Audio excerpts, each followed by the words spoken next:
여러분 안녕하십니까. 오늘 외전의 외전에서는 오랜만에 유시민 작가님 모시고 뭐 정치 현안, 정치 사회 현안 다 좀 차분히 여쭤보겠습니다. 기다리셨습니다. 예.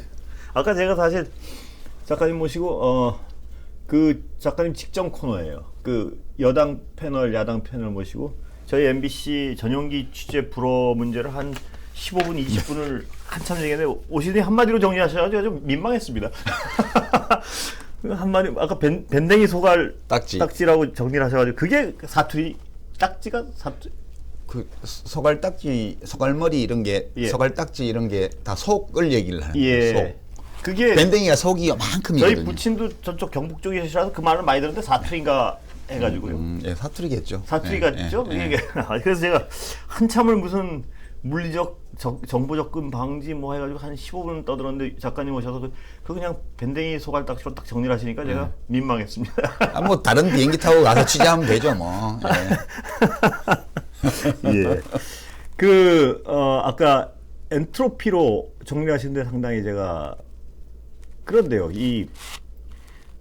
뭐 제가 그쪽은 전혀 모르지만 이 우주의 전체 어떤 에너지 법칙 중에 살아있는 것을 빼고는 엔트로피는 다 무질서도는 커지는 방향으로 움직이지 않습니까? 생명체를 빼고는 거의. 그렇죠. 근데 생명체는 이제 고도의 질서잖아요. 우리 몸이. 예. 그리고 우리가 사는 이 지구 행성이나 태양계의 태양 같은 별 이런 것들이 다 고도의 질서예요. 예. 생명체뿐만 아니고 천체의 어떤 고도의 질서인데 그 우주에 왜 이런 고도의 질서가 나타났느냐에 대해서는 아직 이제 충분히 해명이 안 돼 있죠. 그렇지만 점점 더 무질서를 향해서 간다는 거는 이제 맞다고 물리학자들이 그래요.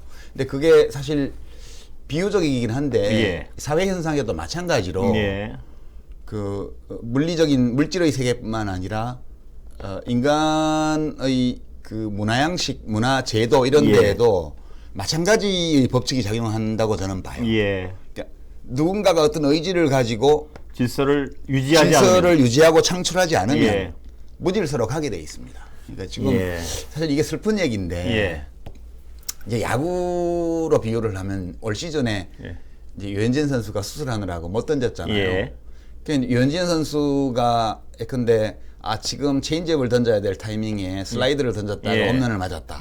이러면 저 승부 호흡이나 이런 걸 하는데 루틴을 점검을 해봐야 된다든가 뭐 상대 타자가 연구를 했다든가 이렇게 복잡한 어떤 스포츠 전문가의 해설이 필요해요. 근데 그 데이터가 딱 나오잖아요. 구속이 2마일 떨어졌다. 속구 구속이 2마일 떨어졌다. 그리고 회전수가 10% 감소했다. 이러면 그거는 몸에 이상이 있는 거거든요. 그러니까 이제 회전수가 떨어지고 그 구속이 줄었는데 거기다 대고 우리가 무슨 심리학 이론이나 이런 거 얘기할 수가 없어요. 그러니까 슬픈 일이죠. 그러니까 그렇게 해서 이제 인대를 열어봤더니 이제 아주 망가져 있더라는 거 아니에요. 그래서 수술을 했는데 내년에 이제 재활했으면 좋겠는데 다시 우리가 그 네 가지 구종을 섞어 던지는 유현진의 승부 호흡이나 로케이션, 볼 배합 이런 얘기, 이게 문화적인 얘기잖아요. 이런 거 할 수 있어야 돼요. 근데 인대가 뭐 얼마나 찢어졌다, 뭐 누가 수술해서 이런 얘기들은 참 야구의 얘기가 아니죠. 그거는 이제 의학과 관련된 건데 지금 우리가 이 12구 참사라든가 지금 최근에 경제 상황이라든가 사회 현상 이런 거 볼 때 고급한 정치 이론, 사회 이론, 행정학 이론 이런 거 가지고 우리가 논의할 수 있어야 돼요. 근데 그게 아니고 물리법칙 가지고 얘기를 해야 되니 그러니까 지금 상황이 그렇게 고도의 질서를 논하는 어떤 이론을 가지고 이야기를 하기에는 너무나 원시적인 사건이다 이거는. 그렇게 보는 거죠. 그 중에 엔트로피가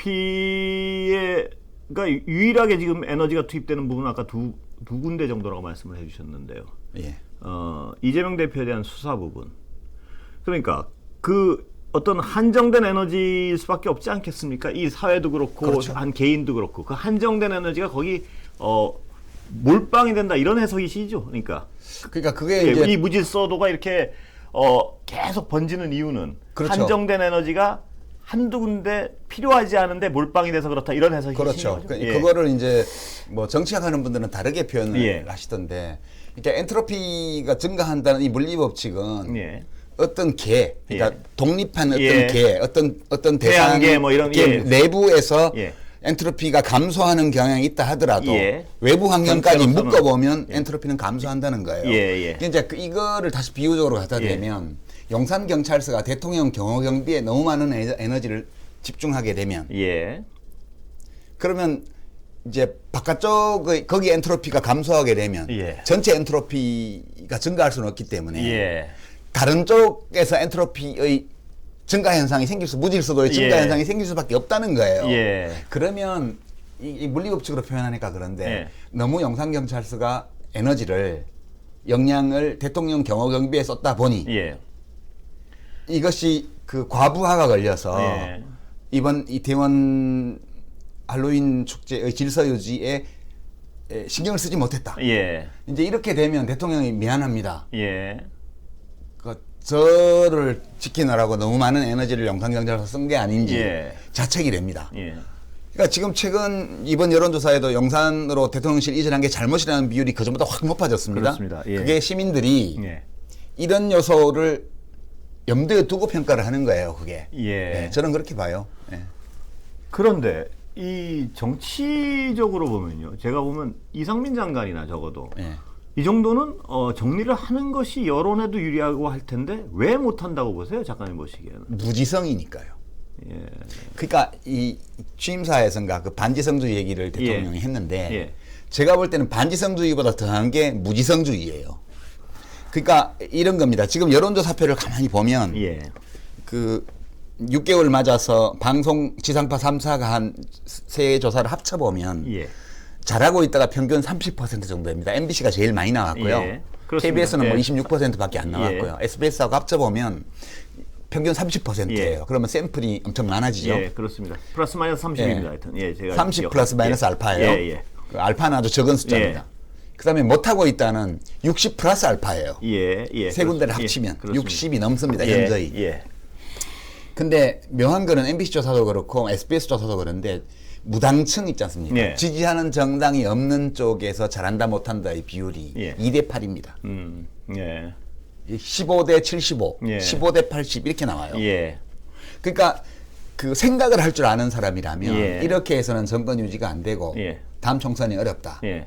우리가 사실 잘한다고 얘기하는 30% 내외의 분들은 진짜 잘해서 잘한다고 하는 게 아니에요. 예. 못해도 잘한다고 내가 얘기를 해줘야 돼. 예. 라고 생각하기 때문에 잘한다고 얘기를 예. 하는 거거든요. 예. 그 이데올로기적인 여러 예. 이유 때문에. 그러니까 이 무당층의 동향을 보면 예. 압도적으로 지금 못한 데에 기울어 있단 말이에요. 예. 지지정당이 없는데. 예. 그럼 이분들이 나중에 총선이 임박하면 어느 당을 찍어주겠어요. 예.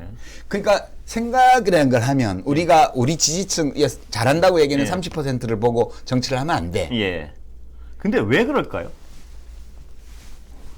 아니 일단 정치란 것이 다른 거 다 떠나서 지성 뭐 반지성 다 떠나서요. 정치란 게 세력을 얻어야지 힘을 쓸 수 있다는 걸 알 텐데 왜 그럴까요?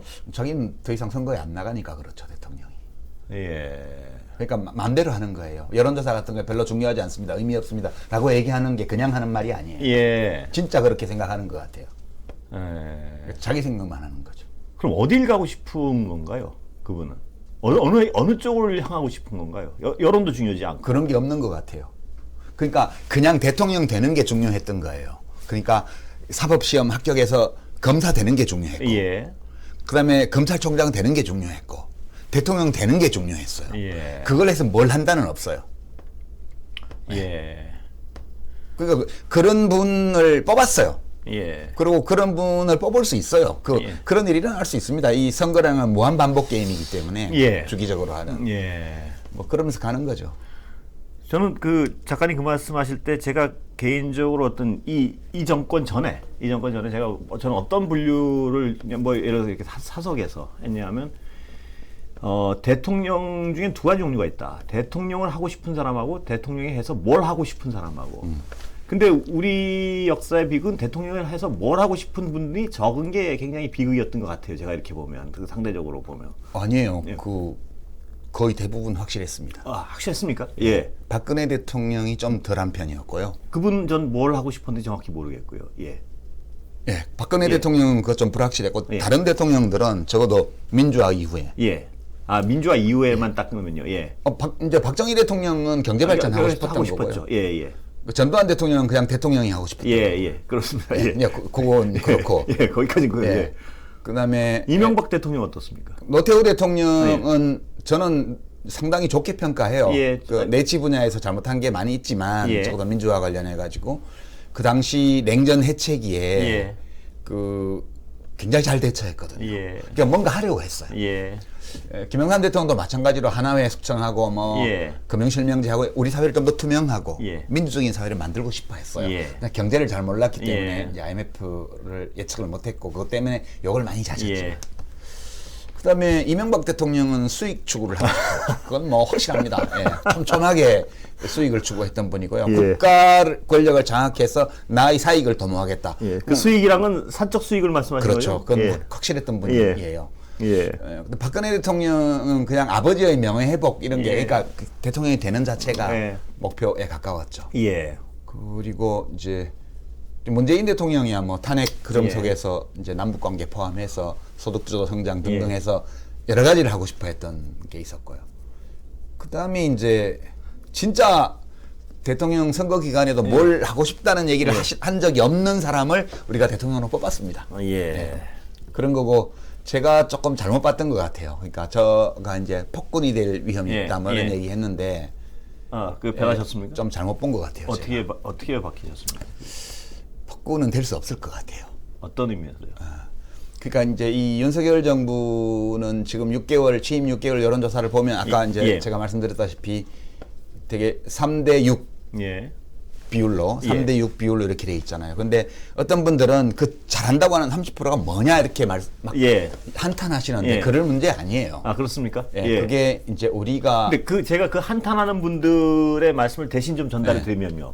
왜 그분들은 한탄하냐면 24%까지 내려간 적이 있단 말입니다. 근데 이 어떤 엄청난 이 비극이 벌어졌는데도 과거의 최저점까지도 안 떨어지는 이 상황을 한탄하는 분들을 저를 많이 봤습니다. 예. 그 지금 지층에 있기 때문에 지지율이 30%면 땅에 있는 거예요. 1층에. 예.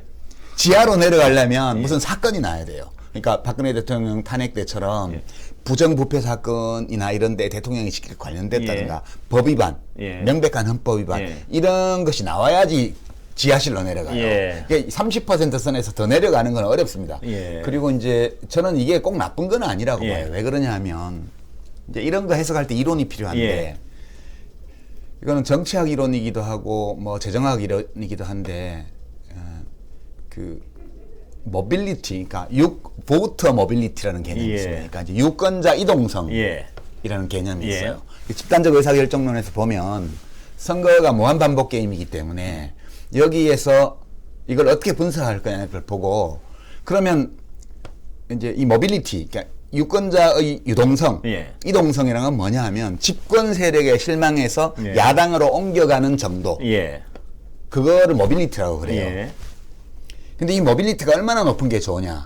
이게 맥시멈으로 높잖아요. 예를 들어서 한 가지만 실망해도 몽땅 100% 야당으로 가거든요. 그럼 또 야당이 또 집권을 해서 하는데 또 한 가지만 실망하면 다 또 야당으로 간다. 이러면 정치가 너무 불안정합니다. 정당 생태계가 너무 불안정해져서 어떤 현상이 빚어지냐면 정당들이 다 똑같아져요. 대중 추수주의. 그러니까 국민 여론이 어떻게 가냐에 따라서 거기 다 쫓아가는 거예요. 그러니까 정당 사이의 차별성이 약화되고 그래서 정당 정치가 망가집니다. 이동성이 너무 높으면. 그러니까 윤석열 대통령은 잘한다가 5% 됐다. 이 정도 이런 상황에서. 그러면 정말 난리가 날 거예요. 국힘당이 아주 난리가 납니다. 그러니까 이거는 정당들이 적당한 차별성을 가지고 정책 경쟁을 할 수 있어야 국민들의 다양한 의사가 정치에 반영이 되고 거기서 다수가 창출이 되면서 국가 정책으로 되고 이 경쟁 과정을 거쳐서 우리가 정답에 가까운 정책과 노선을 찾아간다는 전제를 두고 우리가 보는 거잖아요. 그러니까 너무 뭐 좀 잘못하면 0%에 수렴한다. 이러면 안 돼요. 그러면 정당들이 다 똑같아집니다. 지금 그렇다면 이 바닥 30%가 어떤 최소한의 안정을 위해서는 그렇죠. 뭐 바람직할 수도 있다 이렇게 보시면 그러면 너무 낮으면 어떡하냐? 이동성이 그러니까 모빌리티가 너무 없으면 어떡하냐? 막 5, 60까지요. 바닥이. 그러면 예컨대 두 정당이 51대 49로 딱 쪼개져서 무슨 짓을 해도 51% 49%다. 그러면 지 맘대로 해요. 여기에는 타협이 없어요. 예. 뭐 무슨 선거에 저도 끄떡없이 살아남기 예. 때문에 51대 49 게임을 항구적으로 하면 정당들이 수렴이 안 돼요. 예. 절충이 안 되고. 예. 그래서 양극화, 폴라리제이션, 예. 양극화가 생깁니다. 예. 그래서 정상적인 정당 정치가 안 이루어져요. 예. 그래서 모빌리티가 어떤 게 좋냐면 적당한 게 좋대요. 그러면 어느 수준이 예. 적당하냐. 예. 근데 그게 미국은 보면 스윙보트가 너무 적어요. 예. 거기도 워낙 예, 어저께 뭐 상원선거 결과 예. 지금도 이제 결선 투표도 예. 조지아주에 남아 있다고 예. 그러는데 하나가 거기 보면 히틀러라는 정말 이상한 사람이 나와서 해도 예. 공화당이 그렇게 많이 지는 선거가 없습니다. 예. 예. 또 민주당에서 바이든이 인기가 없다고 그러는데 예. 이번에 뭐 무슨 레드 웨이브라 그래서 공화당이 압승할 것 같은데 안 그렇잖아요. 예. 미국은 굉장히 여러 이유 때문에 유권자의 모빌리티가 굉장히 적은 정치입니다. 예. 양당제로 확고하게 돼 있고요. 어느 당이 지긴 해도 완전 망하지 않아요. 예. 유럽은 뭐 이탈리아의 오성 운동, 예. 그다음에 뭐 저 프랑스의 사르코지 예. 제3당들이 나와가지고 예. 갑자기 대통령이 되고 예. 막 제1당이 되고 막 예. 이러잖아요. 예. 여기 유럽은 남유럽으로 갈수록 모빌리티가 커요. 그런 나라는 정치적으로 불안정합니다. 더. 예. 꼭 어떤 모빌리티가 큰 것이 좋은 건 절대 아니에요. 바람직하지 않단 그러니까 좀 말이에요. 적당한 정도의 모빌리티가 예. 있는 나라가 독일 같은 나라예요. 예. 독일이 아주 모범적으로 의회 정치. 바닥이 몇입니까 거기는? 대략. 거기는 대개 이제 25% 정도가 아. 3인당, 김인당의 바닥이에요. 예. 그럼 우리도 굉장히 안정적으로 보시는 거네요? 예, 우리도 예. 상당히 안정적입니다. 이 30% 정도 예. 이 정도로 엉망인데 예. 30%가 지켜주잖아요. 예. 그러니까 숨을 돌리면서 뭔가를 하는 거예요. 예. 근데 그렇다고 해서 30%로 부귀영화를 누리냐? 예. 그건 아니에요. 선거에서 100석 이쪽 저쪽으로 떨어지잖아요. 예. 지난번에 예. 총선에서 더한 결과가 올 수도 있습니다. 예. 이번에요. 예. 내년. 그러니까 내년에. 이게 우리나라는 모빌리티가 되게 한 남유럽 수준 되는 것 같아요. 예. 그러니까 이제 왜 30%는 아직도 잘한다고 그냥 개탄하지 마세요. 예. 그 정도 있어줘야 돼요. 아, 예. 있어줘야 그 그게 말씀에 상당히 위로를 느끼시는 분들이 많을 것 같아요. 결과적으로 보면 예. 완전히 한쪽이 죽는 선거를 해서는 예. 이 살벌해집니다 이게. 예. 네, 그래서 독일이 보면 헬무트 콜 총리가 이제 불법 자금 쓴 게 나중에 퇴임 후에 조금 드러난 게 있었는데 예. 그때 연방 검찰이 그걸 어떻게 하냐면 약식 기소를 해요. 예. 그러니까 변호인만 출석하고 예. 그 콜 총리는 안 나옵니다. 예. 법정에. 그리고 벌금형으로 그냥 끝나요. 예. 그리고 야당에서 그걸 문제 제기를 안 해요. 예. 이게 묘하죠. 예. 그 투명한 나라에서요. 예. 예. 그리고 그 동독의 정치범들을 돈 주고 사왔잖아요. 예. 서독이. 예. 약 10만 명 이상을 사왔습니다. 예. 그 1인당 우리 돈으로 5천만 원씩 예. 주고요. 예. 슈타지에 돈을 주고. 예. 물론 현금으로 준 건 아니고 현물로 예. 줬지. 예. 근데 그거를 처음에 그 아데나워 총리가 있을 때부터 시작을 했고요. 첫 사례가. 예. 그다음에 그 3인당이 집권을 했잖아요. 빌리 브란트 총리가. 예. 그때 키웠고요. 예. 헬무트 콜이 나중에 집권을 해서 16년 동안 하면서도 15년 동안 예. 하면서도 그거를 그대로 이어갔습니다. 예. 한 번도 국회에서 아, 시비를 안 걸었군요. 어느 쪽도 시비를 안 걸었습니다. 예. 그게 독일 정치의 장점이거든요. 예. 근데 우리는 지금 약간 미국하고 독일의 중간쯤 되는군요.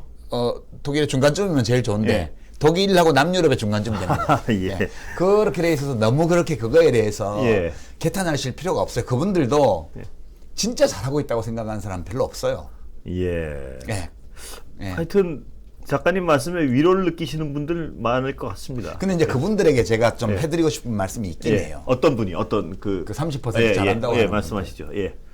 이제 이 정부 이제 6개월 앞두고 6개월 맞아가지고 지금 여러 언론들이 여론조사도 예. 내고 뭐 이렇게 토론 프로나 자랑 이런 게 해서 예. 평가를 물어봅니다. 예. 근데 다 보면 우리가 아까 데이터를 좀 봐서 예. 다행인데 데이터 없이 그냥 이른바 인상 비평 예. 그냥 자기 기분대로 얘기를 해요. 예. 근데 그렇게 할지라도 예. 기준은 제시하고 얘기를 해요. 예. 예. 그러니까 저는 이제 한 정부를 평가할 때도 기준이 필요하다고 보는데 예. 제가 보는 기준은 세 가지예요. 예. 정부를 평가할 예. 때 이거는 그 우리가 비즈니스 파트너 그러니까 예. 거래처 사장님을 만나서 예. 차 한 잔 마시거나 저녁밥 소주 한 잔 하고 저녁밥 먹고도 그 사람을 평가해야 되잖아요. 예. 이제 되게 세 가지 기준 똑같습니다. 예. 첫 번째는 그 사람 좋은 사람이야, 선한 예. 사람이야, 예. 예. 막 나쁜 놈 아니야? 예. 이거 보죠. 예, 보죠. 일단 사람이 선해야 돼요. 예. 그래야지 믿을 수 있죠. 예. 두 번째는 능력이 있어. 예. 그렇죠. 작업력도 짱짱하고 업계에서 좀 평가도 괜찮고 실제로 거래해본 사람들이 그 능력이 있는 사람이야 이렇게 얘기하나 보고요. 세 번째는 사람이 좀 스마트, 페어해. 그러니까 어떤 방식으로 하지? 유능하긴 유능한데 그 일하는 방식이 어때? 이 세 가지를 봐요. 그래서 저 사람이 되게 사람이 고약한 사람이다. 그러면 경계를 해야 되고요.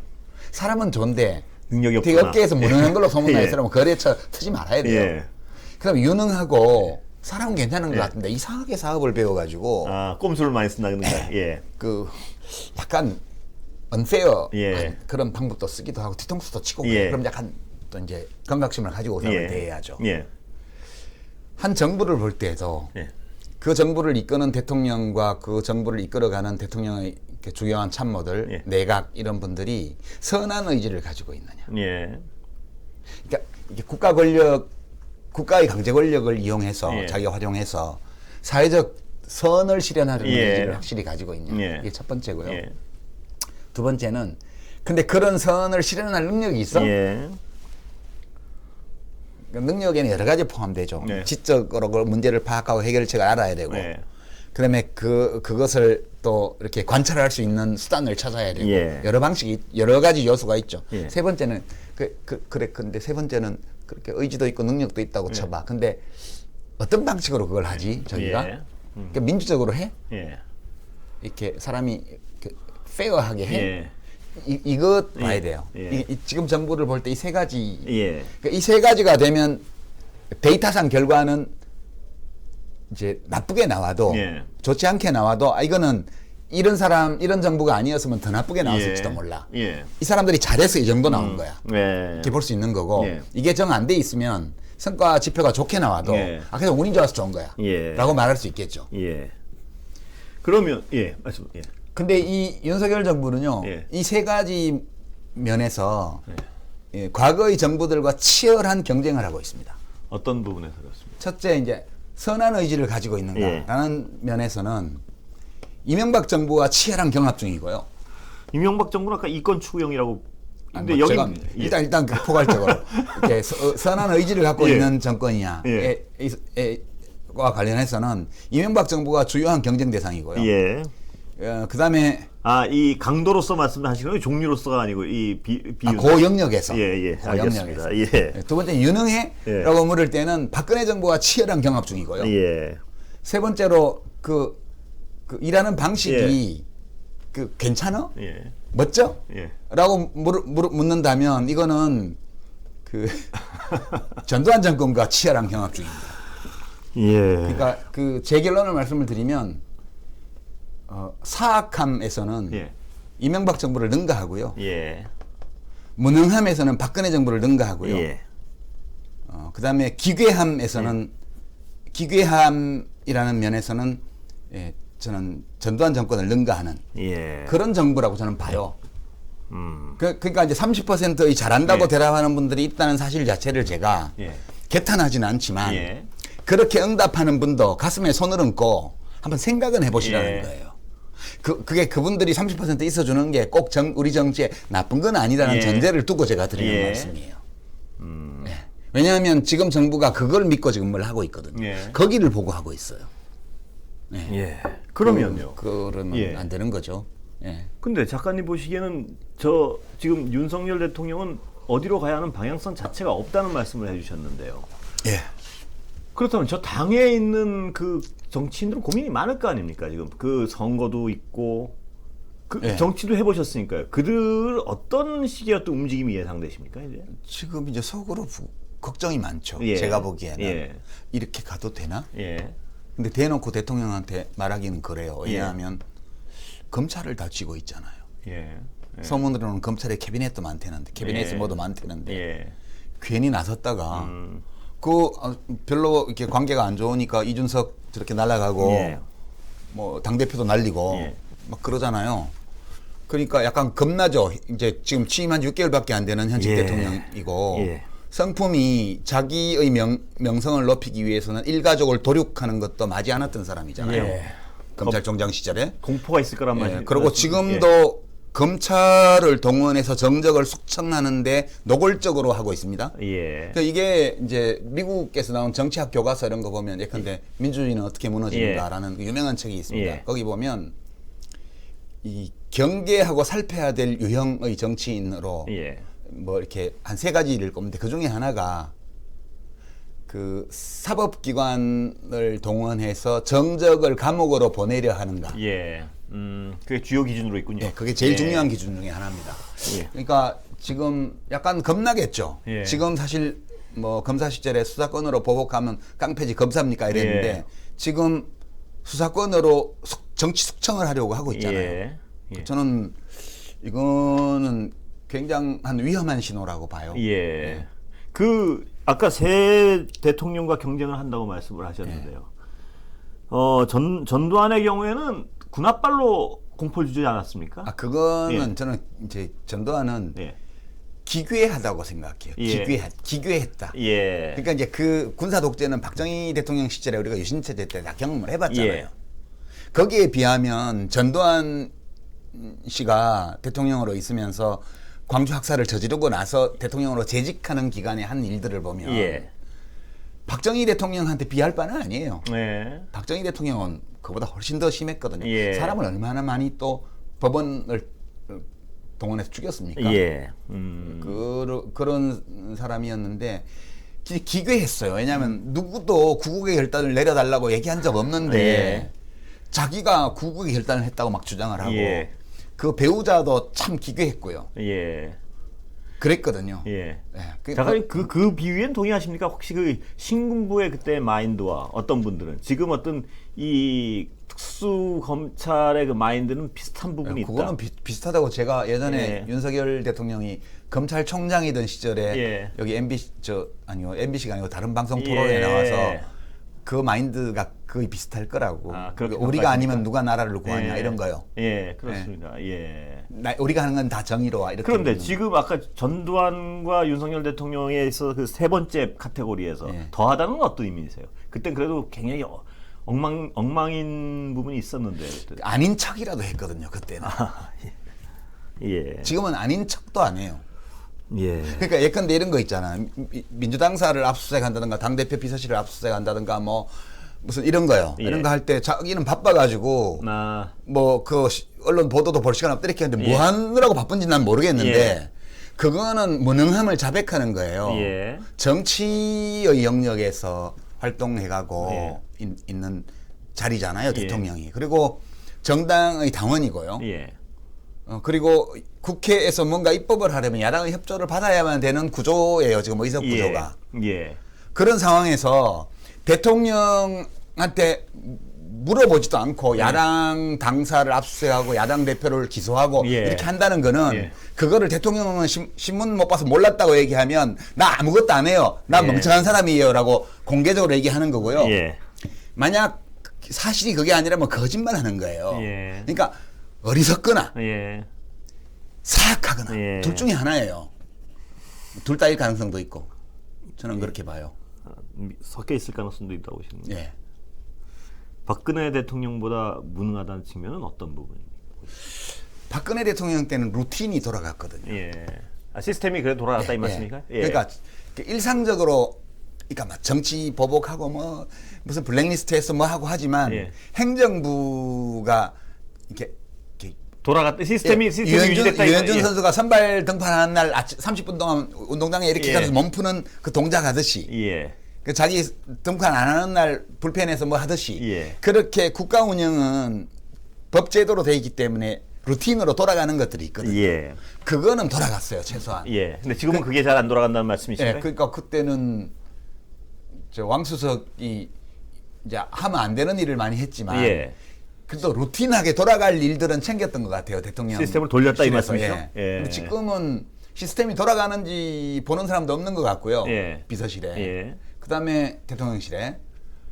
그다음에 감사원이 아주 큰 사고를 친 거죠. 그러니까 정책 판단을 형사 사건으로 계속 만들고 있잖아요. 그러니까 안 움직인다 이거죠. 그러니까 공무원들이 절대 안 움직입니다. 늘공들은요. 일단 상황이 그렇게 되면 어떻게 생각을 하냐 하면 이 정부가 지금 6개월밖에 안 됐는데 전 정부가 정책 판단으로 했던 원전부터 시작해서 모든 문제들에 대해서 고소고발하고 수사 의뢰하고 이렇게 해서 이걸 다 형사사건으로 만들고 있구나. 그리고 실제 뭐 국방장관 무슨 경찰청 해경청장 이런 사람이 막 구속영장이 발부되고 이런 걸 보고 있잖아요. 일을 하겠어요? 그러니까 법에 하도록 돼 있는 거. 안 하면 안 하면 처벌받는 일만 하는군요.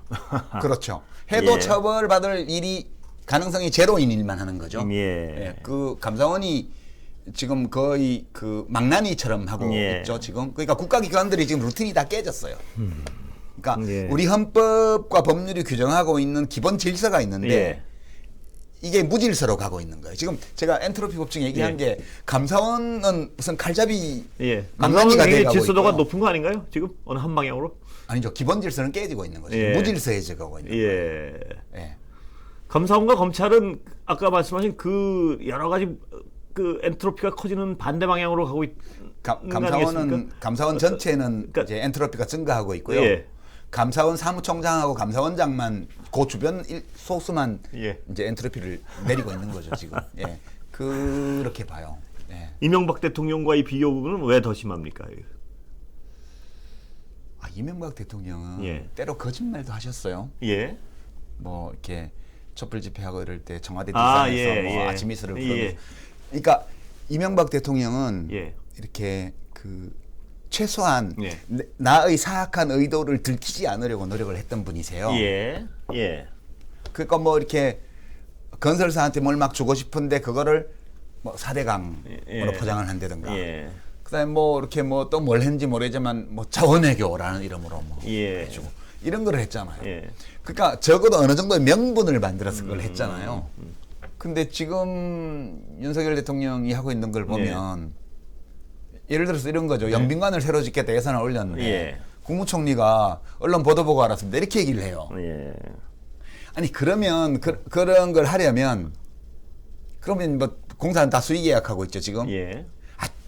큰 돈도 아니에요. 다 조그만 것들 그런 것들. 옛날 뭐 김건희 여사 거래처라는 얘기들도 나오고 있고 뭐 하는 데들이.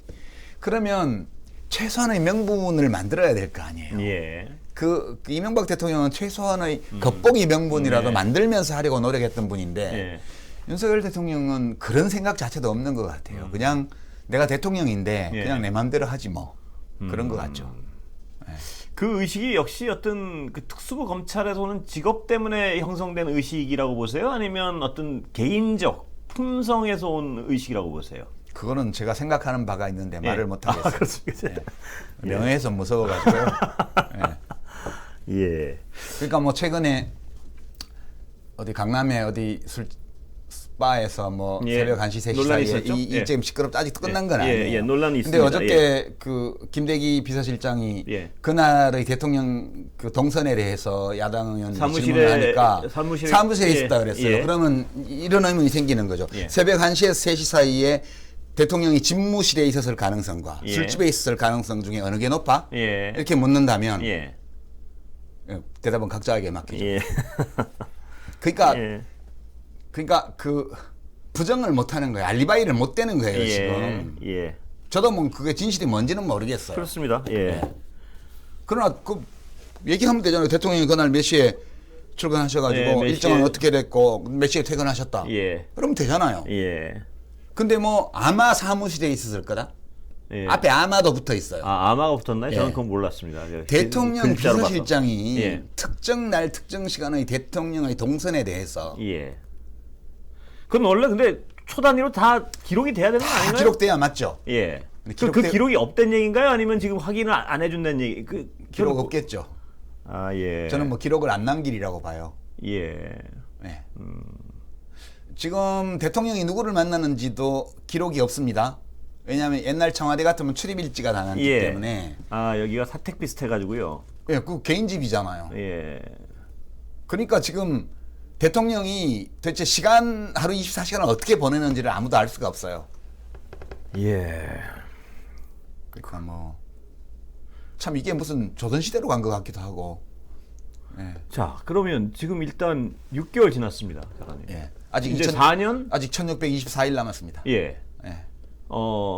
어떻게 뭐 정치인이 아니시니까요. 어떻게 이 4년 6개월을 그러니까 이 비판적인 쪽에서는 큰일 났 아니 그러니까 이게 뭐 심정적 큰일 말고 여러 가지 지금 국제적으로도 여러 가지 상황이 세팅돼야 되는 상황이고 한데 어떻게 해야지 비판적으로 보십니까? 이 데미지를 줄일 수 있다고 보십니까? 지금? 뭐 저는 누군가가 엔트로피를 감소시키는 노력을 해야 된다고 봐요. 그게 누가 돼야 되나요? 대통령이 안 하기 때문에 예. 저는 공직자들이 예. 전반적으로 그 내가 대통령이라는 생각을 가지고. 근데 그럴 가능성이 별로 없지 않습니까? 현실적으로. 그래도 뭐 거기밖에는 믿을 데가 없어요 지금. 공무원 공직자 개개인이 예. 최선을 다해서 시스템을 돌려야 된다. 12구 참사와 같은 그런 어처구니 없는 사태, 예. 그다음에 강원 레고랜드 같은 이런 어처구니 없는 사태가 생기지 않도록 예. 공직자들이 자기가 선 곳에서 최선을 다해서 일해 주시라 그렇게 부탁하는 거 말고는 예. 달리 길이 없어요. 예. 그리고 이제 국회에서 야당이 다수니까 예. 터무니없이 시스템을 망가뜨리는 입법이라든가 예. 예산이라든가 사업이라는 걸 막아주기를 바라는 거고요. 원래 그러라고 상권 분립이 돼 있는 거잖아요. 예. 또 하나 덧붙인다면 법원에 대해서 저는 좀 걱정이 많아요. 예. 그러니까 법원은 예. 법원이 인권을 지키는 최후 보루 아닙니까? 예. 그런데 어떻게 영장이 그렇게 쉽게 나오는지 모르겠는데 예. 10사람의 범인을 놓치는 한이 한 사람의 억울한 사람을 만들지 말라는 예. 게 우리가 어렸을 때부터 배웠던 법원인데 예. 지금은 10사람의 억울한 사람을 만들더라도 한 사람의 범인을 놓치면 안 돼. 예. 이거 같아요. 예. 그냥 영장이 그냥 자판기에 나오듯이 구속영장이건 압수수색영장이든 체포영장이든 막 나오거든요. 예. 근데 이거를 법원이 아니고는 검찰의 이 무소불위의 권한을 제어할 수 있는 헌법기관이 아무 데도 없습니다. 예. 법원만이 그걸 할 수 있거든요. 예. 법관 개개인만이요. 그러니까 우리 헌법에 법관은 각각 독립한 예. 주체로서 그 양심에 따라서 이제 판단한다고 돼 있잖아요. 예. 그러니까 지금 법관 개개인 말고는 그걸 막을 사람이 없습니다. 그러니까 지금 서욱 전 국방부 장관 같은 경우는 이제 어떤 판사가 영장을 발부를 해줬는데 어떤 판사는 증거인멸 우려가 없다는 이유로 구속적 부심에서 석방을 했단 말이에요. 예. 근데 원래 혐의가 민스에서 삭제했다는 건데 예. 민스에서 삭제가 안 됐대잖아요. 그게 예. 국방부에서 이미 사실 확인을 해준 지가 열흘이 넘었습니다. 예. 그 대한민국 사법제도는 어떻게 돼 있는가 이게 도대체. 우리가 미드 법정 드라마 같은 거 보면 변호인이 국방부에서 그걸 딱 확인한 사실을 갖다 밀면 예. 그 자리에서 바로 기각이에요. 예. 이게 지금 도대체 우리 사법제도가 어떻게 돼 있는 건가 이게. 그리고 판사들이 이걸 안 해주면 예. 누가 이거를 막을 수 있지? 그리고 왜 인신구속을 이렇게 남발하지? 예. 그런 의문. 그래서 저는 별 기대는 안 하지만 예. 이 문제에 대해서 법관들 개개인이 한번 생각해 봤으면 좋겠어요. 사법부 그러니까 판사들의 어떤 그 신뢰에 대해서도 대단히 비관적으로 보는 분들도 적지 않습니다. 다르지 않다 뭐 이런 식으로. 다 사람이 하는 일인데 예. 근본적으로 다르게 하겠습니까만은 예. 그래도 우리가 상식이라는 게 있는데 예. 이게 뭐 그렇게 고도의 판단을 해달라는 게 아니고 상식적 판단만. 소위 말하는 법과 상식에 비추어서 법과 예. 원칙에 비추어서 이 법원의 원래 기능, 예. 이 검찰을 행정부에 두고 법원을 왜 독립시켜 놨겠습니까? 예. 행정부는 강제 권력을 갖고 있으니까 이게 자기의 목적을 위해서 마구잡이로 인권을 짓밟을 우리가 있다고 해서 예. 사법부를 독립해 놓은 거잖아요. 예. 근데 이 법관들이 그 헌법의 원리를 실천을 안 하면 예. 그 무슨 의미가 있겠습니까? 그런 점에서 저는 뭐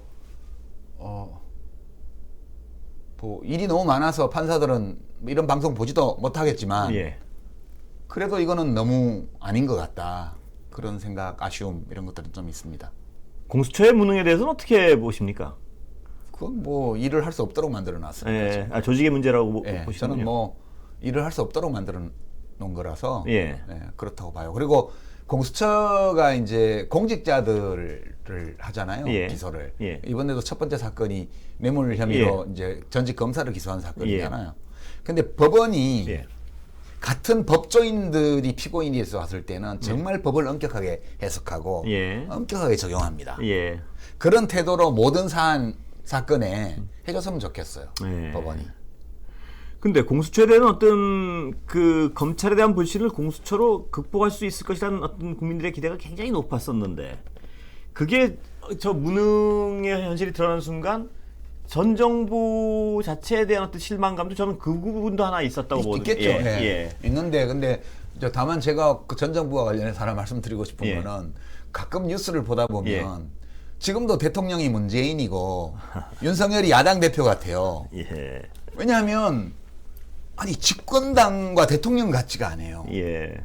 계속해서 전직 대통령을 공격하는 일들을 하고 있거든요. 지금 MBC 뭐 탑승 거부만 해도 그렇습니다. 배현진 의원이 여당 중진인데 최고위원도 했고 1등 최고위원 했잖아요. 근데 뭐 예전에 저 문재인 대통령도 뭐 저 북한 방문할 때 탈북자 출신 기자를 안 태워줬는데 그게 날 깠다고 안 태운 게 아니잖아요. 아니 대통령이 그 조선일보 기자가 나를 깠으니까 걔 태우지만 한 게 아니잖아요. 이게 도대체가 그 마인드가 어떻게 생겨먹었는지 모르겠는데 지금 국힘당과 그 윤석열 대통령과 대통령실은 야당 같아요. 그리고 지금 평산 저 양산에서 그냥 있는 문재인 대통령이 여전히 현직 대통령인가? 그런 착각을 유발할 정도로 지금 그렇거든. 6개월이나 지났는데 뭐하러 집권을 했대? 그럴 것 같으면 그런 생각이 다 들어요. 저는 근데 이 어떤 그 마음 사람 마음속을 모르니까요. 근데 이 어떤 집권 세력의 어떤 몇몇 분들 이렇게 보면 그 전에 그렇게 해코지를 당한 것도 없는데 왜 어떤 이 정상적인 상식적 판단이요 증오를 할까 저는 그런 의문을 좀 가졌다 했는데 왜 그럴까요 저는? 그게 군인 정신이에요. 그러니까 이제 여의도는 전쟁터거든요. 그러니까 이게 정치라는 게 옛날로 생각하면 전쟁 전투를 문명화해 놓은 게 정치잖아요. 그러니까 정치에는 정책 경쟁의 요소가 있고요. 권력 투쟁의 요소가 그렇습니다. 있습니다. 그러니까 정책 경쟁의 요소는 문화적인 요소고 이제 권력 투쟁이라는 측면은 이게 거의 생물학적 본능에 해당되는 그런 거예요. 이게 오래된 거고요. 정책 경쟁은 새로운 거예요. 그러니까 이 여의도에서 저도 예전에 정치할 때 그랬는데 이렇게 막 하다 보면 전쟁터에 나간 군인의 마인드로 점점 돼가요. 그래서 상대방을 총을 쏴서 죽이고 대검으로 찔러 죽이려면 증오하는 마음이 있어야 돼요. 아니 전쟁터에서 저는 무슨 생각을 전쟁터에서 뭐 총을 쏴서 쏘고 뭐 이런 건 당연한데 막 생화학 무기 쓰고 막 이러면 그 생화학 무기도 그러니까 실체에 대한 어떤 상식적 접근은 좀 했으면 좋겠다. 그게 아닐 때가 많은 것 같아요. 아니 그 전쟁을 하면 적군을 미워하는 마음을 가져야 적개심을 가지고 총을 쏠 거 아니에요. 그러니까 우리 안중근 선생님이 의병장 시절에 그 뭐 참모 뭐죠 우리 독립군 참모 중정인가 뭐 하여튼 그 간부로 부대를 이끌고 가서 이제 왜군을 포로로 잡았잖아요. 근데 포로를 살려줘요. 가톨릭 신도여가지고. 그랬다가 그 포로가 가서 정보 다 갖다 바쳐서 이제 그다음에 전투에서 지잖아요. 그 바람에 거의 잘린 거죠. 그러니까 그 안중근 선생 같은 분은 그 전쟁터에서도 전투 중에 적을 죽이는 건 어쩔 수 없는데 포로로 잡았는데 죽이는 거는 참아 못한 거예요. 그게 사람은 그래야 되는 거 아닌가요? 정치는 그래야죠. 정치는 그래야 되는데 안중근 선생님은 그러면 안 되는데 그러셨고요. 지금 이제 지금 여의도의 국회의원들은 그러면 안 되는데 그러고 있는 거고요. 그러니까 그게 제가 궁금해요. 왜 서로 이렇게 큰 해코지를 안 당한 분들도 아주 막연한 증오감과 막연한 사실의 왜곡을 하는 분들이 적지 않아요. 그렇게 해야 이제 그 잘한다는 30% 있잖아요. 그분들이 지지를 해주잖아요. 그러니까 뭐 권성동 의원이 뭐 자기들 내부 연수할 때 뭐 오늘 보도가 나왔던데 다음 총선은 윤석열 대통령 얼굴로 치러야 된다. 다른 사람이 당대표가 누가 되든 영향력이 1000분의 1도 안 된다 이랬는데 민주당에서는 환호자격할 거예요. 그 말을 들으면. 그러니까 결국은 자기 자신의 생각에 대해서 거리감을 못 가지는 거예요. 그러니까 미친 것 같아요. 한마디로 말하면. 그 지금 어떤 사고 판단이나요? 그 대통령과 그 주변에 그게 상식적으로 이해가 안 갈 때가 너무 많지 않겠습니까? 근데 이른바 친윤이란 분들은 그 사고를 거의 이식받은 수준의 어떤 말씀을 하실 때가 있어요, 가끔. 그게 뭐 같은 건지는 모르겠는데 제가 그 40년 전에 군복무할 때 강원도 화천에서 이제 철책선 근무를 오래 했어요. 밤에 이제 대남 방송을 하거든요, 이북에서. 그럼 우리도 이제 확성기를 틀어요. 그때는 주로 조용필 가왕이 날리던 시절이라 예. 주로 이제 뭐 뿅뿅 하는 그런 노래 있잖아요. 서울 뭐 이런 거요? 아니 그거 말고 뭐 뿅뿅뿅 그 언젠가 제목이 생각 안 난다. 그런 노래 포함해서 고추잠자리 뭐 이런 노래들 엄청 사운드가 세죠. 그 조용필 노래가 그런 거를 이제 우리가 그런 걸 못 듣게 하려고 마주 틀고 하는데 그래도 그 소초의 스피커가 멀 때는 저쪽 방송이 다 들려요. 근데 제가 이렇게 듣다 보면 쟤네들 진짜 답답하다 그런 생각이 들었어요. 앞에 이제 뭐 전두환이 뭐 광주에 사람을 얼마나 죽었다 뭐 이런 얘기 막 합니다. 그러고 막 부정부패 사건 이런 거 막 얘기하고 막 이럴 때는 그럴듯해요.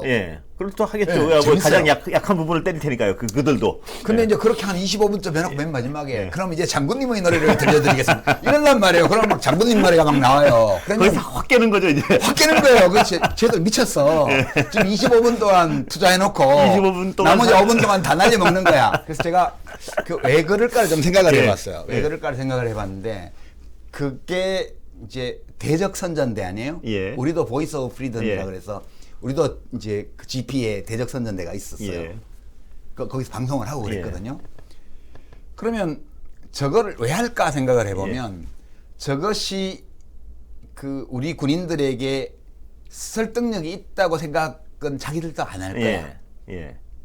다만 저렇게 안 하면 자기가 충성도를 의심받으니까 자기가 살기 위해서 하는 걸 거야. 제가 그렇게 생각을 했어요. 자기들끼리는 매일 그 마약을 나눠 먹지 않으면 그 마약을 막 나눠 먹는데 장군님 차량하는 그걸 누군가 그 마약을 나는 안 먹겠다고 하는 순간 반동 문제가 되는 거잖아요. 그러니까 그 마약을 나눠 먹는다고요. 극단적인 경우죠. 북한은 지금도 그러고 있어요. 제가 볼 때는 지금도 그러고 있는 전제 국가인데 왕정이죠 사실상. 근데 이제 이 윤석열 정부의 대통령실이나 이런 데 지금 뭐 행정관들 비서관들 쫓겨나고 뭐 물갈이 되고 그런 얘기를 들어보면 로얄티가 없어서 쫓겨났다는 얘기가 많아요. 정치인이 추천한 사람들이 쫓겨났다 뭐 이런 얘기가 있었죠. 아니라고 또 부인을 했지만요. 근데 결국은 자기들끼리는 그 약을 안 나눠 먹고 딴 약을 먹기 시작하면 아싸가 되는 거 아닌가? 그러니까 지금 이제 인싸가 있고 아싸가 있잖아요. 근데 아싸 중에는 인싸가 간택한 아싸도 있습니다. 그러니까 인싸는 인싸에서 밀려나지 아싸가 되지 않기 위해서 노력하고 있고 아싸들은 인싸의 간택을 받기 위해서 노력하고 있고 그러고 있는 상황이에요. 그러니까 이제 그런 발언을 하는 분들을 보면 인싸 중에 안 밀려나려고 이제 발언한 케이스가 이제 권성동 의원의 발언이나 이런 거예요. 뭐 윤 대통령이 들으면 기분 좋겠죠. 그 다음에 아싸 중에서 막 그런 발언을 하는 사람들은 빨리 간택해 달라는 사인이에요. 그리고 그 권성동 의원의 그런 말은 앞으로 친윤이 당권을 접수하든 안 하든 친윤이 공천을 좌우할 거야.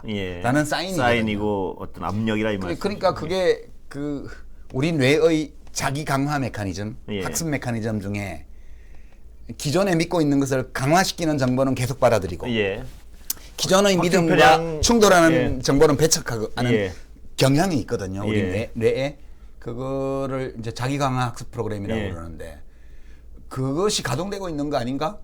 그렇게 저는. 그리고 원래 어떤 자기가 말하는 거랑 자기 생각이랑 다르거나 자기 심정하고 다르면 괴롭지 않겠습니까? 그럼 자기 스스로를 그때부터 설득을 하고 속이겠죠, 이제. 그렇죠. 그리고 그게 진짜라고 믿어야지 마음이 편할 거 아닙니까? 그렇죠. 우리가 뭐 그런 점은 인간적으로 충분히 이해가 되죠. 아니 서글퍼서요? 아니 왜 서글픕니까? 다 자기 인생 사는 건데. 그런데 이게 뭐 지금 작가님은 민주당을 지지하시겠지만 민주당 당원이신가요? 아니요, 당원도 아니시죠. 그래서 여쭤보는 건데요. 민주당으로서는 아까 말씀하신 친윤이라는 사람들이 지도부를 장악하면 그거 좋을 일 아니겠습니까? 그렇죠. 선거 치르기가 편한데. 근데 나라를 위해서는 아닌 것 같단 말입니다. 지금 저같이 정치와 상관이 없는 사람들은요. 그러면 민주당 사람들 입장에서는 저쪽 그 합리적이고 좀 경쟁력 있는 사람이 되면 그게 가장 두렵고 싫은가요? 정치인들은? 그러니까 예를 들어 차기 당권에 관해서 여쭤보는 건데요. 여당에. 그러니까 이제 지금 국힘 쪽에서는 이재명이 당대표 돼서 좋아. 그렇게 했잖아요. 그리고 계속 이재명만 공격하면 민주당이 외연이 좁아질 거기 때문에. 그래서 내심 이재명 당대표 되는 걸 반겼죠. 이쪽 민주당 쪽에서도 친윤이 당대표가 되기를 바라죠. 예. 예. 그거는 마찬가지 이치예요. 예. 그러니까 그 스포츠 경기든 선거든 간에 자해를 하면 지잖아요. 예. 자책골을 넣어주면 그만큼 고마운 게 어디 있습니까? 예. 그런데 제가 여쭤보는 게 국힘 당원이라고 저를 약간 입장을 바꿔놓고 이렇게 그 감정이입을 해서 보면요. 총선에 지면 윤석열의 강한 지지자라고 저를 가정을 해놓고요. 총선에 지면 정말 이 식물 대통령인데 5년 동안 저런 식으로 해가지고 저런 사람 제가 이제 윤 대통령의 강한 지지자라고 가정을 해놓고 강한 강성 지지자일수록 어떤 그 전략적 판단을 할 것도 같은데요. 그러면 저 친윤을 간판으로 내서면 저 총선 망할 텐데 그러면 대통령이 5년 동안 저 사람 구실 못하고 대통령 구실 못할 때 이런 어떤 위기감에서 합리적이거나 뭐 이런 사람을 뽑을 가능성 이런 거에 대해서는 별로 높게 안 사세요? 어떻게 보세요? 그러니까 저는 권순표 앵커처럼 생각하시는 분들이 그쪽의 핵심 당원들이라면 우리나라에 대해서 걱정은 안 합니다. 안 그렇습니까? 근데 현실은? 지금 여론조사표를 보면 최근 조사에서 보면 이제 그 여당의 당대표 그 지지율 조사도 있지 않습니까? 일반 국민 전체를 해보면 반대입니다. 유승민 의원이 압도적으로 1등인데 이제 국힘 지지층만 대상으로 놓고 보면 반이 안 됩니다. 나경원 의원의 반도 안 나오잖아요. 반이 안 나옵니다. 오는 거니까. 그러면 이제 민주당에서는 나경원 의원이 돼주길 바라죠. 그렇겠죠. 당연히. 이게 전략적 선택인데 그러면 국민의힘 당원들 대부분이 우리 권순표 앵커처럼 인텔리전트한 분들이라면 당연히 유승민 의원을 뽑죠. 근데 왜 그런 전략적 선택을 안 할까요? 이 당에 대한 어떤 강한. 제가 이제 그 당의 당원이 안 돼봐서 모르겠는데요. 그러니까 그게 그렇게 합리적인 판단을 하는 것 같지가 않아요. 바뀔 수도 있지 않겠습니까? 더 절박해지면 내년 막 안 절박해요. 여당인데 뭐가 절박하겠어. 여당인데. 그렇습니까? 작가님 정말 오늘 뭐 오랜만에 모시고 여러 가지를 여쭤보고 사실 근데 이 언론 기자로서도 지난 한 2주가 굉장히 괴롭고 힘들더라고요. 이게 그러니까 이 뭔가 쳐다보고 막 이런 게 힘들 때는 이것도 약간의 어떤 직업에서 오는 스트레스인데요. 그러니까. 그렇죠. 저도 텔레비전 뉴스를 거의 안 봤거든요. 지난 12구 참사가 그 당일부터 시작해서 이제 이렇게 텍스트로 된 기사들은 조금씩 찾아보는데 방송을 못 보겠더라고요. 방송 뉴스를. 그러니까 너무 괴로워서. 그리고 세월호 참사 때는 첫날 충격이 어마어마하게 컸고요. 첫날 맥시멈까지 충격이 올라갔다가 저도 약간 비슷한 걸 계속 오래 끌면서 그게 몇 년을 끌었습니다. 그러니까 자다가 깨고 밥을 먹다가 말고 밥이 안 넘어가고 울컥울컥하고 이게 첫날이 가장 심했고요. 첫날은 잠도 못 잤고 밥도 못 먹었습니다. 근데 이번 12구 참사는 그거하고 리듬이 달라요. 첫날은 좀 어이가 없었고요. 그게 제가 혼자 그런 건 아니군요. 어이가 없었고 약간 정강되더라고요. 약간 비현실적이었어요. 뭐 이런 일이 있지? 정말이야? 그러고 자고 일어나서 그 다음날 계속 가면서 이게 높아가는 거예요. 이렇게 느끼는 어떤 그 슬픔이라고 말할 수가 없어요. 이거는 슬픔이라는 말로는 잘 표현이 안 되고요. 그냥 어떤 참담함이라고 말할 때 뭐라고 말로는 잘 설명하기 어려운 그런 뭐가 푹 파인 것 같은 마음속에 이것이 계속되어서 이게 되게 오래 갈 것 같아요. 제 생각에는. 저는 이 분석에 작가님께서 동의하실지 모르지만 세월호보다 이번 사안이 더 심각한 부분이 있다고 저는 생각을 하거든요. 무슨 얘기냐면 세월호도 어떤 행정의 부재 때문에 한 안전관리가 안 된 한 선박이 가라앉고 근데 세월호가 그렇게 큰 문제가 됐던 건 아이들이 더 많이 죽었고 그 다음에 또 하나는 구조 과정에서의 어떤 형편없는 대처 형편없는 대처 근데 이거는 다른 게 이건 멀쩡한 일상적 행정이 무너진 사안이라서 이게 더 왜냐하면 이건 걸어가던 아이들이 그냥 놀러 갔다는 이유로 그냥 길거리에서 그런 거란 말입니다. 그러니까 이건 기본적 시스템이 돌아갔으면 안 발생할 일이고. 저희는 저는 어떻게 생각하냐면 저희 20살 때는 최루탄 가스 속에 살았습니다. 이렇게 죽기도 했고요. 죽음의 공포를 느끼면서 살았습니다. 근데 지금 제가 그때 그랬던 때 나이의 청년들이 그 놀러 가는 건 너무 좋은 거잖아요. 그럼요.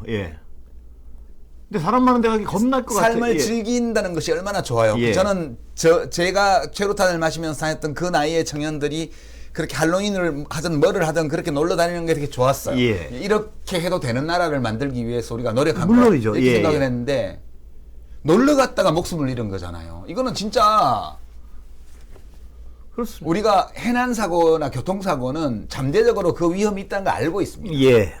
근데 이번 참사는 잠재적으로도 그런 위험이 있다는 생각 자체를 못하는 성격의 참사거든요. 그래서 이게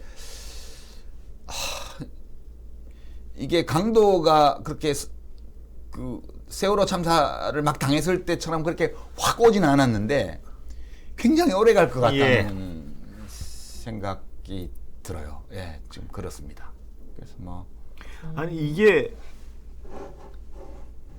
이 대한민국에 지금 어떤 국민이나 아이가 있건 없건 혹은 뭐 남편이라도 어디 사람 가는데 간다면 불안한 느낌의 좀 그날 이후로 아이가 어딜 간다 그러면 근데 이게 그러니까 아까 제가 초기에 다르다는 게 해난 사고 같은 경우는 행정이 구멍이 났겠죠. 그 부분에 사고의 발생은. 근데 이 사고의 발생은 일반 행정이 무너져 버린 거란 말이에요. 전 그게 너무나 불안한 거예요. 이게.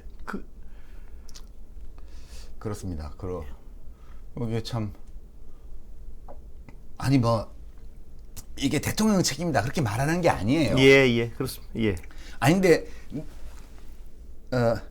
대통령은 제 책임입니다라고 얘기를 하고 사람들이 그 대통령만 책임질 일이 아닙니다. 라고 말을 해야 이게 정상적인 거죠. 근데 대통령이 딴 사람 보고 네 책임이야 이렇게 말을 하고 국민들은 대통령은 책임 없냐 이렇게 말을 하는 이 상황 자체가 어처구니가 없는 거죠. 이게 도대체 뭐지 이게 뭔지를 아직 잘 모르겠어요.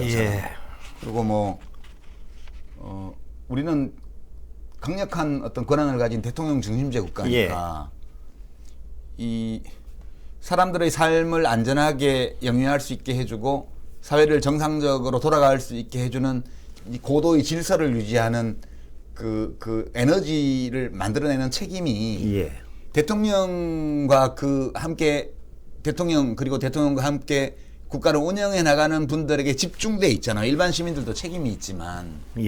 근데 저는 이제 윤석열 대통령을 보면서 제일 아쉽다면 아쉽고 이해가 안 간다면 이해가 안 가고 제일 깝깝하다면 깝깝한 대목이 대화를 안 한다는 거예요. 그러니까 윤석열 대통령이 주고받고 하는 대화를 하는 것을 제가 6개월 동안 단 한 번도 본 적이 없습니다. 그러니까 도어스태핑 한다고 아침에 왔는데 기자들이 뭐 그러면 동문서답이든 뭐든 자기 말만 하고 들어가 버려요. 그러니까 이게 테니스로 치면 랠리가 있어야 돼요. 서버를 넣으면 자기가 2구를 받아치고 3구가 넘으면 다시 4구를 치고 이렇게 공방을 하면서 정치라는 게 이어지는 건데 자기가 서비스를 할 때는 서비스 넣고 돌아서 버리고 상대방이 서비스 넣으면 한번 리턴해놓고 그게 안에 떨어지는지 바뀌는지 볼 필요도 없이 돌아서 버리는 이런 게임을 하면서 지금 테니스를 보라는 거잖아요. 그러니까 이게 이렇게 메시지가 오고 가는 그게 없습니다. 그 소통이라는 것이 완전히 제로예요. 소통이 된다는 느낌이 없어요. 예컨대 전두환 씨도요. 우리가 막 욕을 하면 그래서 대꾸를 했어요. 또 욕을 하면 또 대꾸를 했어요. 너네 계속 그러면 잡아 넣어버린다 이렇게 얘기를 하고 그 하관 안정법 만들겠다 그러고 이렇게 우리가 나쁜 사람이고 정말 독재자고 살인마인데 그래도 우리가 돌을 던지고 화염병을 던지고 욕을 하고 이렇게 하면 그쪽에서 최루탄을 쏘고 사람을 잡아가고 이렇게 하면 다시 이쪽에서 또 반격을 하면 그쪽에서 또 반응이 오고 적어도 우리가 사람하고 대결하고 있다는 느낌이 있어요. 근데 윤석열 대통령은 그런 감정이 생기질 않아요. 그냥 거기 있는 거예요. 대통령이 있는 거예요. 그냥 대통령은 그 자기의 말을 하고 자기의 행동을 하고 그렇게 있는 것 같은데 뭘 하는지는 잘 모르겠어요. 그리고 어떤 문제들이 있을 때 이거에 대해서 어떻게 생각하는지도 짐작하기 어려워요. 저는 이 과잉된 해석이겠지만 저는 그 대통령이 이렇게 사람들하고 말씀하실 때 고개를 왔다 갔다 하잖아요. 저는 그걸 어떻게 해석했냐면은 사람하고 지금 그 작가님이 그 말씀을 하셔서 제가 갑자기 그 생각이 들었는데 사람하고 대화를 하려면 그 사람 말을 던지고 그 사람이 무슨 말을 하나를 들어야지 그게 그렇죠. 핑퐁이 되는 건데 이 고개를 와 이런다는 건 영향에 대한 과시가 아닌가 저는 개인적으로. 그러니까 난 너한테도 얘기하고 너한테도 얘기하고 너한테도 얘기하고 근데 난 너한테 얘기하지만 네가 말하는 말 난 관심 없어. 이런 어떤 약간의 행위적 태도가 아닌가 하는 생각을, 물론 이건 뭐 그냥 혼자서 이게 도리 막 그러니까 검찰 시절에 이렇게 그 일사불란한 후배들 모아놓고 쫙 예. 너도 알고 다 치우고 예. 제1야당 대표를 검찰이 기소를 했는데 예. 바빠가지고 뉴스 볼 시간도 없다. 그게 말이 되냐고요, 그게. 그러니까 저는 윤석열 대통령이 6개월 동안 한 말 중에 제일 어처구니 없는 말이 그거였어요. 예. 그럴 시간이 없다 그랬나요 그때? 예. 그 도대체가 사람을 뭘로 보는 거예요? 국민들을 진짜 바보로 보는 거예요, 뭐예요?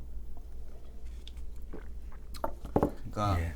이거는 지금 여론조사표에 6개월 맞아서 그 전부터 이미 그랬지만 아주 못한다가 50% 이쪽 저쪽입니다. 예. 못한다가 60에서 65 이렇게 나오는데 예. 아주 못한다가 50이 넘을 때도 있고 조금 안 될 때도 예. 있고 그래요. 예. 그리고 아주 잘한다가 10에서 15입니다. 예. 15 대 50이에요. 예.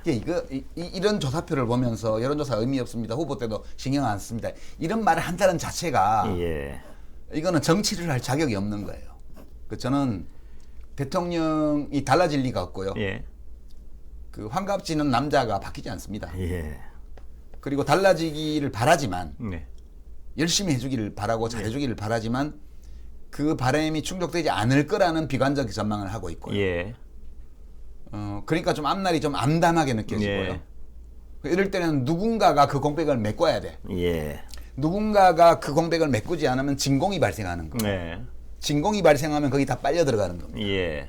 그래서 누가 메꿀까 할 때 국회가 메꿔야 되고요. 예. 법원이 메꿔야 예. 되고요. 그리고 시민들이 메꿔야 되고요. 예. 다른 누구보다도 공직자들이 예. 그걸 해야 된다. 듣고 계신 공직자들이 정말 어떤 이 부분에 대해서 정말 강한 책임감으로 좀 들으셨으면 참 고맙겠습니다. 정말. 예. 뭐 기댈 데가 없어요. 예. 예.